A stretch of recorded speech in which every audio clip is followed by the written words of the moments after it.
Greetings, fellow time travelers. Welcome back to Secrets of the Ancients, where we uncover the hidden mysteries of lost civilizations and dive deep into the secrets that shaped our world. I'm your archaeological guide, ready to take you on another mind-bending journey through the corridors of time. Today's discovery will challenge everything you thought you knew about human origins. We're investigating one of the most controversial theories in ancient history, a mystery that connects Mesopotamian clay tablets to modern astronomy, genetic engineering to planetary catastrophe, and ancient gods to extraterrestrial visitors.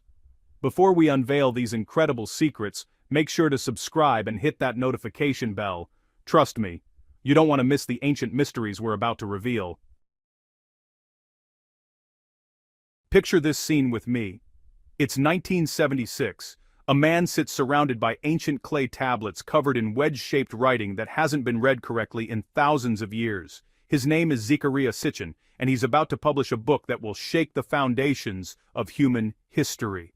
But here's what will blow your mind. Sitchin wasn't trained as an archaeologist or linguist. He was an economist and journalist. Some would call him an outsider. Others would say he was unburdened by academic dogma, free to see what the experts had missed. What Sitchin claimed to discover in those ancient Sumerian texts was not mythology, but history, a literal factual account of extraterrestrial intervention in human evolution.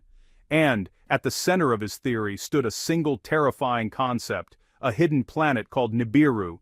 According to Sitchin's translations, our solar system contains 12 members, not the planets we know today. The ancient Sumerians counted the sun, the moon, and 10 planets, including one we've never officially discovered. This 12th member was Nibiru, a world with a vast elliptical orbit taking 3,600 Earth years to complete one journey around our sun.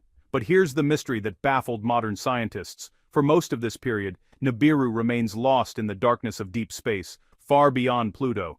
Every 3,600 years, however, its orbit brings it swinging back through the inner solar system, crossing the paths of other planets. The inhabitants of the wandering world. Now, fellow explorers, pay attention to this incredible claim. Sitchin argued that Nibiru was inhabited by a technologically advanced humanoid species the Sumerians called the Anunnaki, a word he translated as those who from heaven to earth came.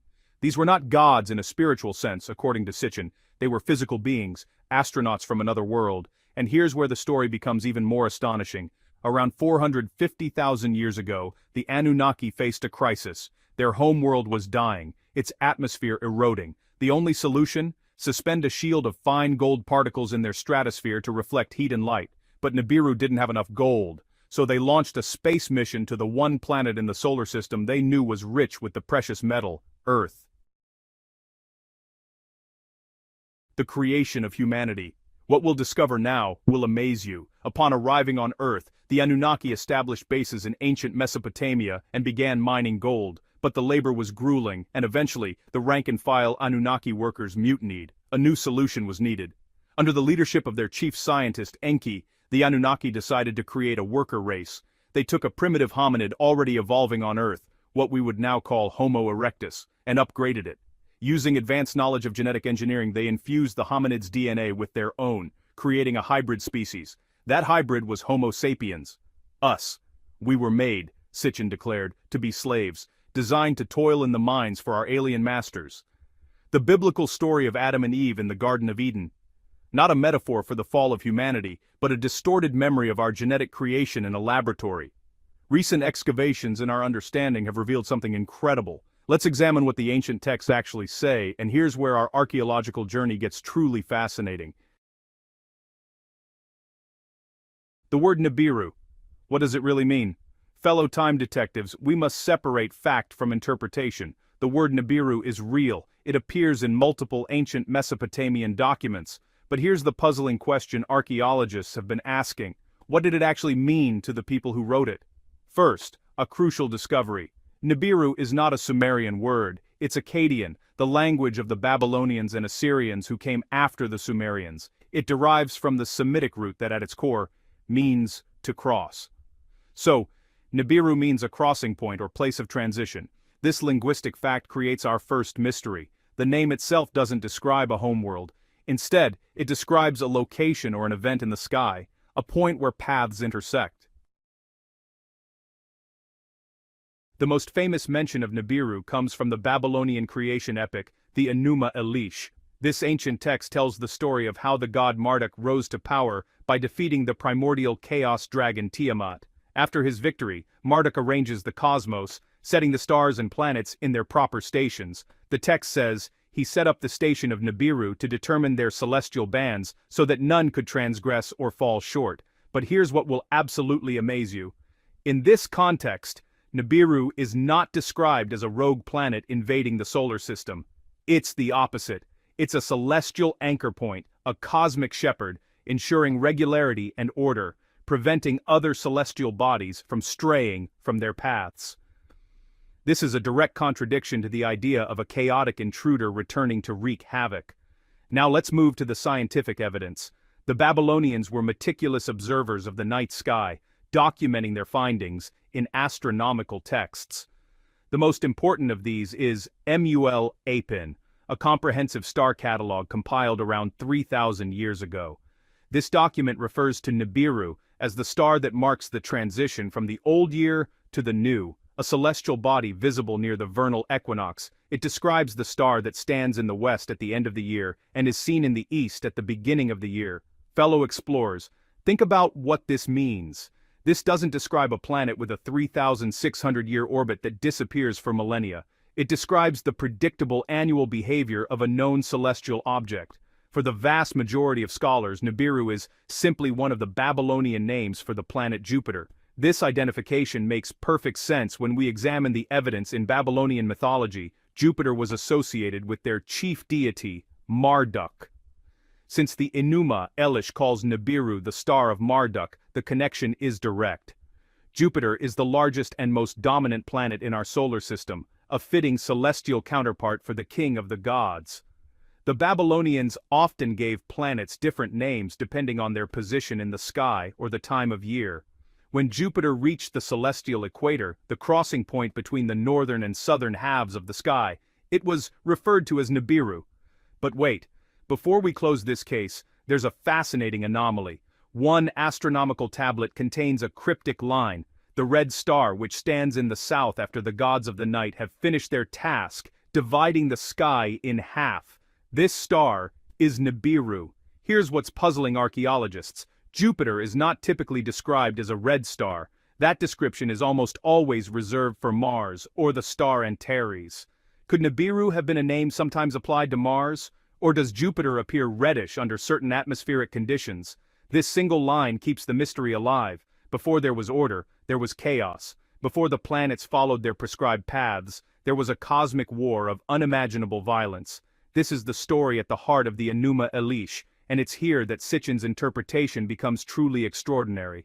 The Enuma Elish begins in the primordial void where only two entities exist: Apsu, representing fresh water, and Tiamat, the personification of saltwater oceans, a monstrous swirling dragon of chaos. From their union, the first generation of gods are born. As these new deities grow in number and power, their noise disturbs the ancient Apsu who plots to destroy them. But the young gods discover his plan, and the clever god Ea kills Apsu. This act enrages Tiamat. She transforms into a terrifying beast of vengeance, creating an army of 11 monstrous creatures, venomous serpents, scorpion men, and raging demons. Enter the hero Marduk, young, powerful, and ambitious. He offers to face Tiamat, but demands a price. If victorious, he must be crowned king of all the gods. The battle is cataclysmic. Marduk unleashes the wind which inflates Tiamat's body, then fires an arrow that pierces her heart. Then, he performs an act of cosmic creation. He slices her body in two. From one half, he raises the sky. From the other half, he lays down the earth.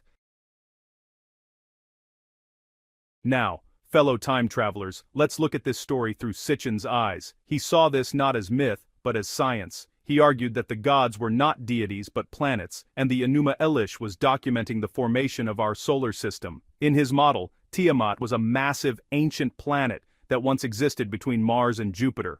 Apsu represented the sun. The other gods were the other planets. The invader was Nibiru, identified with Marduk. According to Sitchin, Nibiru was a rogue planet from outer space. Captured by our sun's gravity, and pulled into the solar system on a retrograde orbit. As it passed the outer planets, its trajectory bent inward, bringing it into direct collision with ancient Tiamat. What we'll discover now will challenge everything you know about planetary formation. Sitchin claimed that on Nibiru's first pass, one of its moons smashed into Tiamat, cracking her open. On its next orbit, 3,600 years later, Nibiru itself struck directly, shattering Tiamat into two pieces. What happened to those pieces? This is where the theory becomes truly mind-bending. The upper half of Tiamat, along with her moon Kingu, was knocked into a new orbit closer to the sun. This wounded half-planet coalesced, and water from the original planet filled the massive gash. This half-planet became Earth. Kingu became our moon. The massive scar from the collision. The Pacific Ocean Basin. The other half of Tiamat was utterly pulverized. The countless shattered fragments were thrown into Tiamat's original orbit, becoming what we now know as the asteroid belt. But here's where modern astronomy raises serious questions. The sheer energy required to split a planet in half and propel one piece into a stable orbit would more likely have obliterated both bodies completely. Furthermore, the chemical composition of the asteroid belt doesn't suggest it came from a single massive water-bearing parent body. It appears to be composed of primordial material that simply never formed a planet, likely due to Jupiter's gravitational interference.